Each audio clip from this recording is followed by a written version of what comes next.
নমস্কার, আমি অ্যাস্ট্রোলজার সোমনাথ। আমার চ্যানেল ডেস্টিনিতে আপনাদেরকে আরো একবার স্বাগত জানাচ্ছি। বন্ধুরা, বিবাহ আমাদের জীবনের একটি বড় অংশ বা বড় ক্ষেত্র। কারণ আমাদের জীবনের একটি বড় অংশ জুড়েই থাকে হচ্ছে বিবাহিত জীবন বা বিয়ের ভূমিকা। অনেক স্বপ্ন নিয়ে মানুষ বিবাহ করে এবং অনেক চিন্তা ভাবনা থাকে সেই বিয়ে নিয়ে।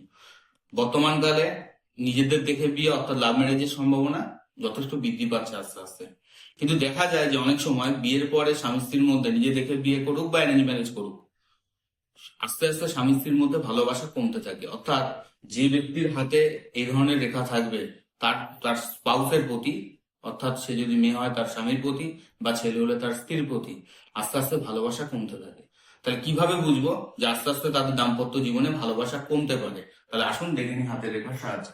এটি হলো আমাদের বিয়ের রেখা, যেটি বুধের আঙুলের নিচে থাকে। যদি বিয়ের রেখা শেষে গিয়ে বিভক্ত হয়, অর্থাৎ দুটি শাখায় বিভক্ত হয়ে যায়, তাহলে সেক্ষেত্রে কিন্তু বেশিরভাগ ক্ষেত্রে দেখা যায় যে বিয়ে অনেক স্বপ্ন নিয়ে করলেও আস্তে আস্তে কিন্তু দেখা যায় যে তার স্পাউসের প্রতি তার কিন্তু ভালোবাসা কমতে থাকে। এই ধরনের তথ্যমূলক ভিডিও দেখার জন্য অবশ্যই আমার চ্যানেলটির সাথে থাকবেন এবং আমার চ্যানেলটিকে লাইক, শেয়ার এবং সাবস্ক্রাইব করবেন। নমস্কার।